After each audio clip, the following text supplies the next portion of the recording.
punya rakaman. Okay. How to write your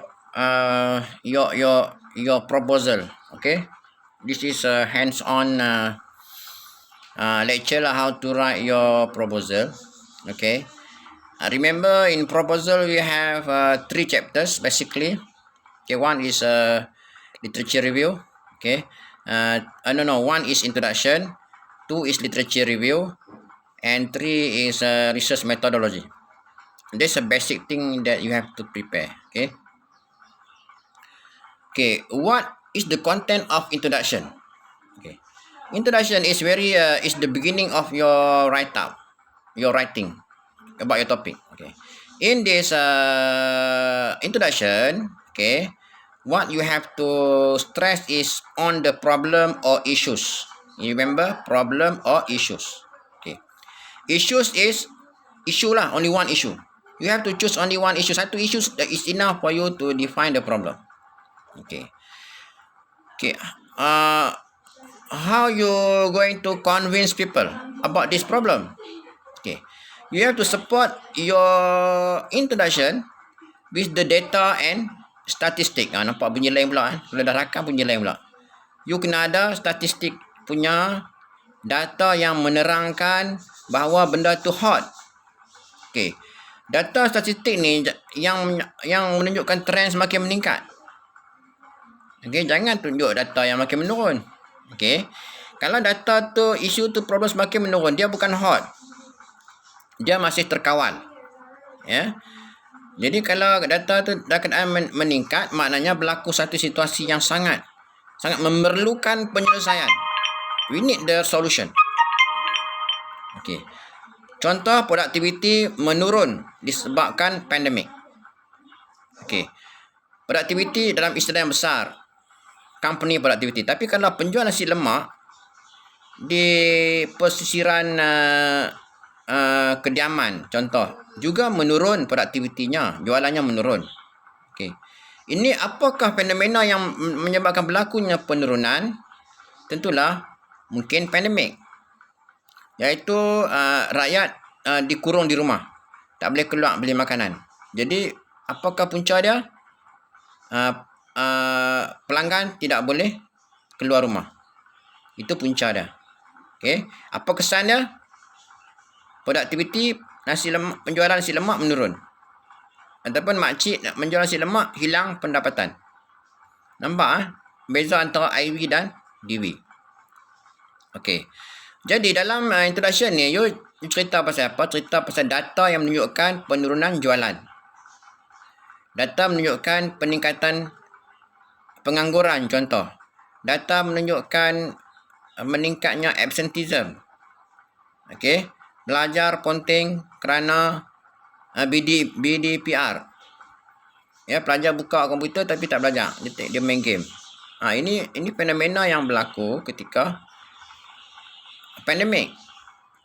Apa dia? Performance, prestasi pembelajaran pelajar, contoh. Prestasi pembelajaran kanak-kanak. Ini dia punya dependent variable. So, dalam dependent variable ni you kena support. Support dengan apa? Dengan data. Data apa? Data tadilah data yang mana cikgu tak dapat bagi markah yang betul. Tidak ada markah, hilang markah, data attendance. Data-data ni kena ada. Tapi tajuk you all ni mesti data yang available.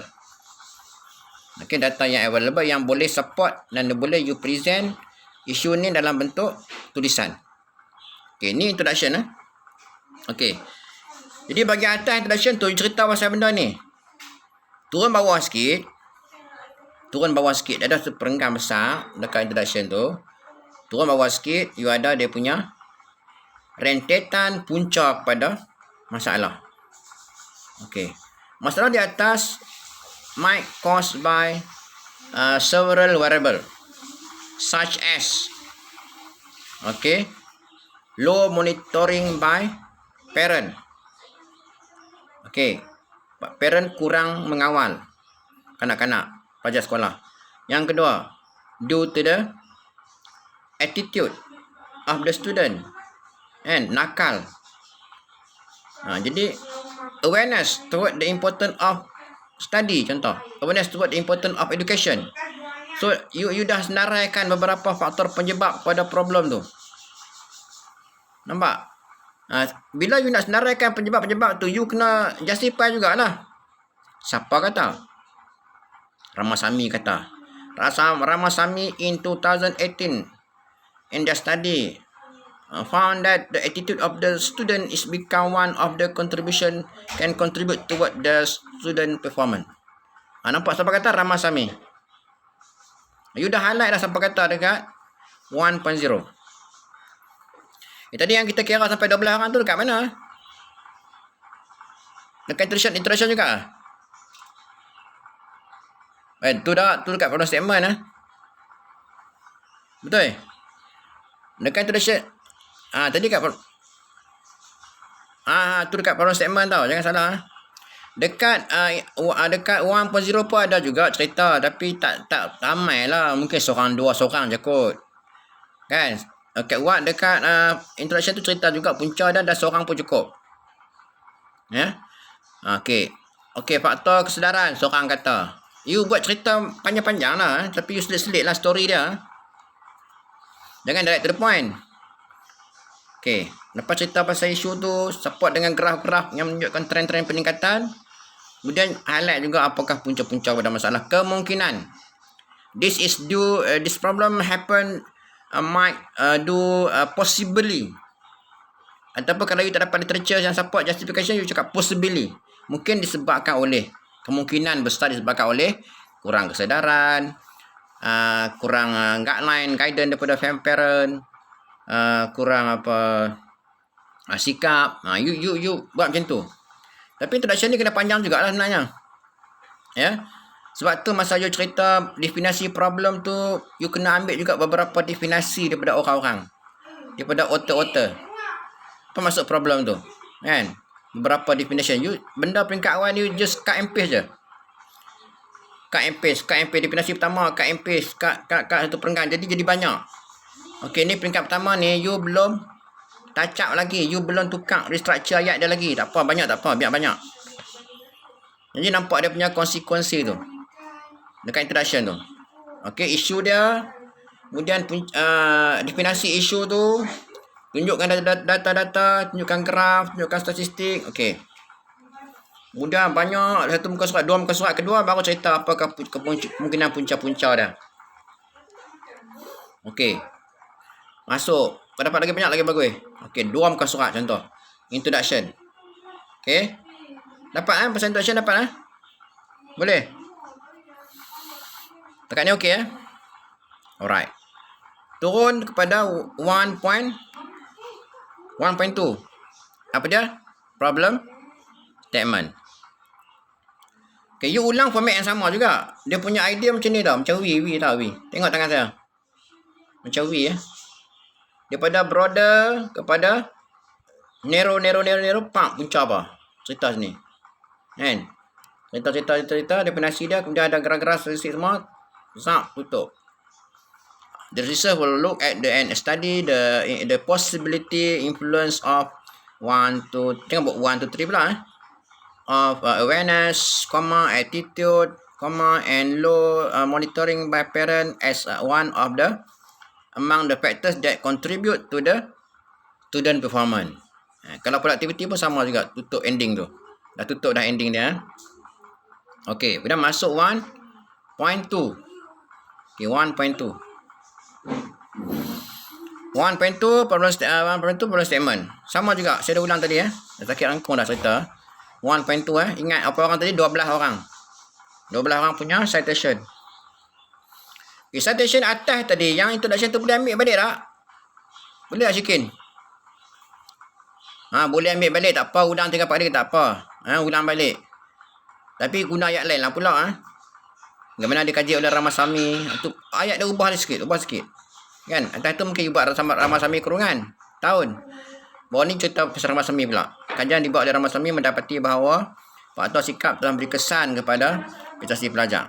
Ramasamy telah menjalankan kajian di sebuah sekolah Tamil di ladang Badenoch contoh. Kan? So ada dia punya tambah extra sikit.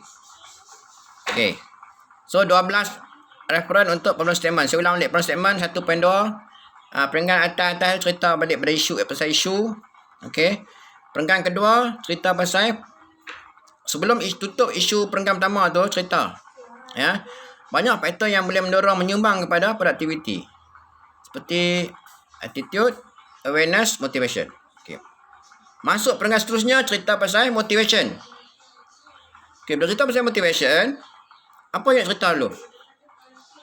Dia bagi definisi dulu merujuk kepada ROM, W-R-O-O-M.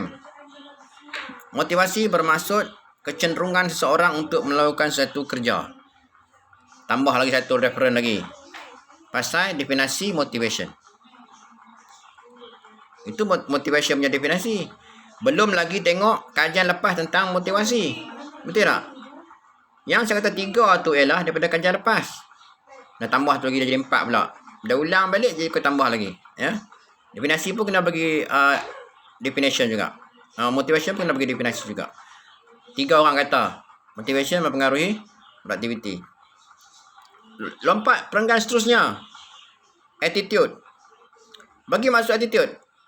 Yang merujuk kepada according to Fishman and Adzen 1982. Attitude is referred to the what? Kan? Definisi attitude pula.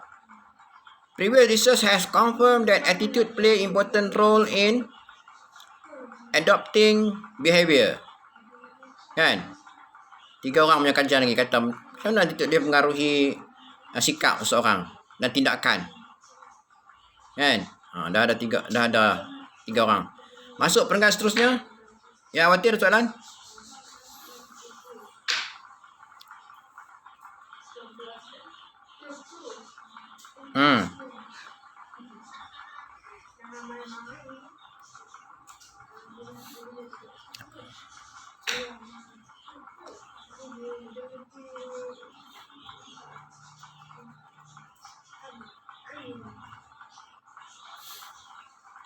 Okey. Tadi yang awal tadi cerita 3 orang kata tu ialah macam mana motivasi itu mempengaruhi productivity. Itu daripada pure research. Okey. Yang dasar ni tambah satu lagi citation ialah untuk memberi definisi umum pasal motivasi. Nampak? Jadi satu variable tu dah ada 4 reference dah. Okay. Masa lagi panjang, lagi banyak reference. Tak apa. Tapi untuk peringkat awal ni kita assume kata kena ada satu pun cukup. Benarnya dalam proposal kalau peringkat master, sebelum you pergi defend, kena ada 100 muka surat. Jadi maknanya kalau masa lagi banyak you tak payah. Sebenarnya saya buat satu minima. Dia punya flow tu minima satu pun cukup. Nak nampak flow cantik. Narrow punya flow. Tapi bila masa makin banyak makin ada, maka you kena tambah bagi banyak.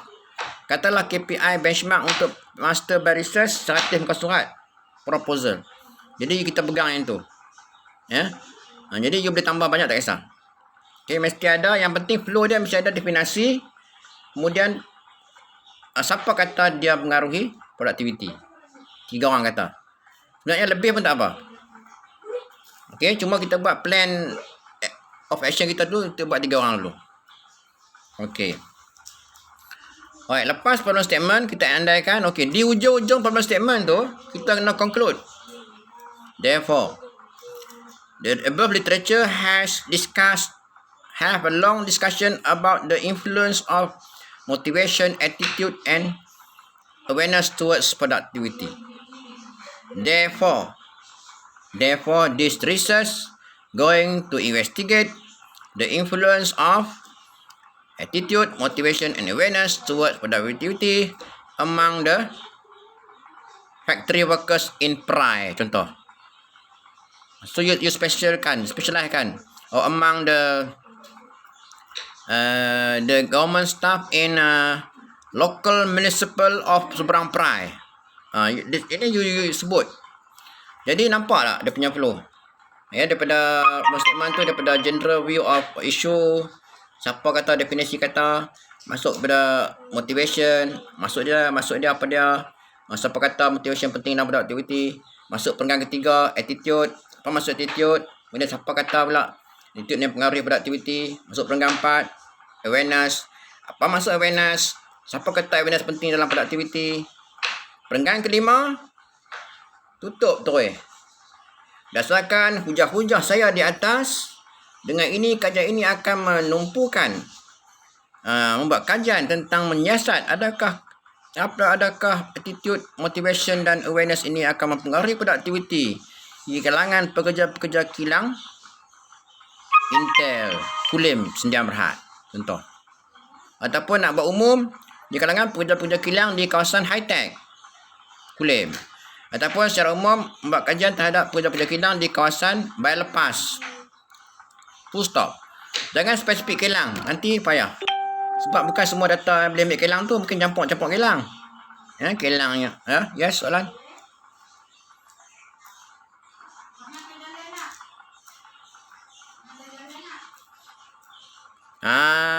Okey, tak apa.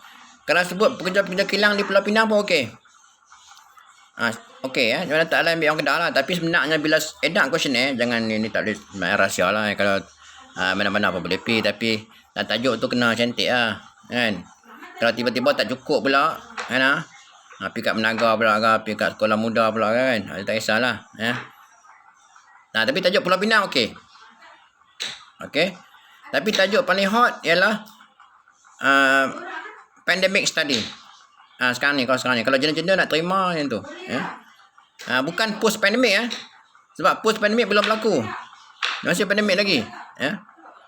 Jadi syok sebenarnya, syok baca tulisan sebenarnya syok sebenarnya sebab tak tahu cara yang jadi payah. Okey, cerita introduction settle. No statement settle. Okey. Masuk kepada research question 1.3. Research question very simple. RQ ialah kita mesti ada kataan question mark. Berdasarkan kajian pernyataan masalah di atas, ini bahasa Melayu lah. Kalau buat bahasa Inggeris lah. Based on our discussion on the problem statement and the introduction of this topic, therefore we highlight there are 3 research questions for our study. 1. Is there any influence of motivation toward productivity? Question mark. Number 2. Is there any influence of motivation towards productivity? Question mark. And 3.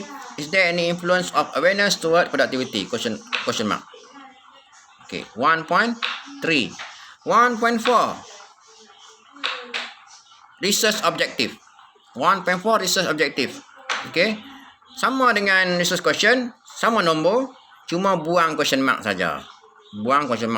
Jadi berdasarkan based on our discussion on the research question above, research question here which is the list of our research objective. 1. To investigate the influence of motivation toward productivity. Number 2. To investigate the influence of awareness toward productivity. And number 3. To investigate the influence of apa tu lagi Scientism toward productivity. Siapa dah lupa dah apa saya bagi. Jadi 3 ni mesti tally dengan RQ. Okay, settle kita punya chapter 1. Satu lagi yang tak begitu penting ialah 1.5, 1.0 introduction, 1.2 problem statement, 1.3 RQ, 1.4 RO, 1.5 you punya research contribution ataupun significance of the studies. Significance of the studies.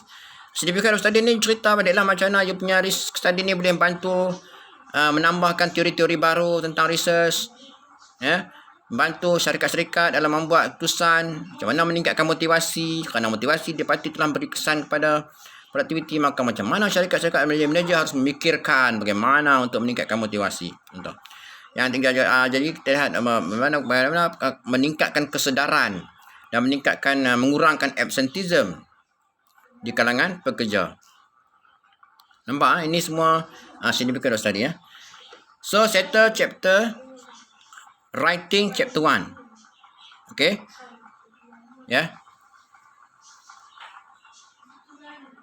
No. 1.0.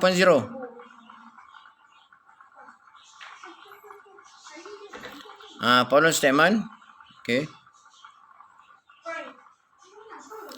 1.2 RQ dan okey, RQ dengan RO tengok universiti juga. Kan setengah universiti USM dia guna RQ dulu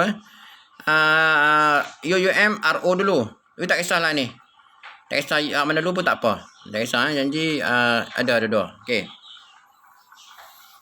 Okey Alright. Okey.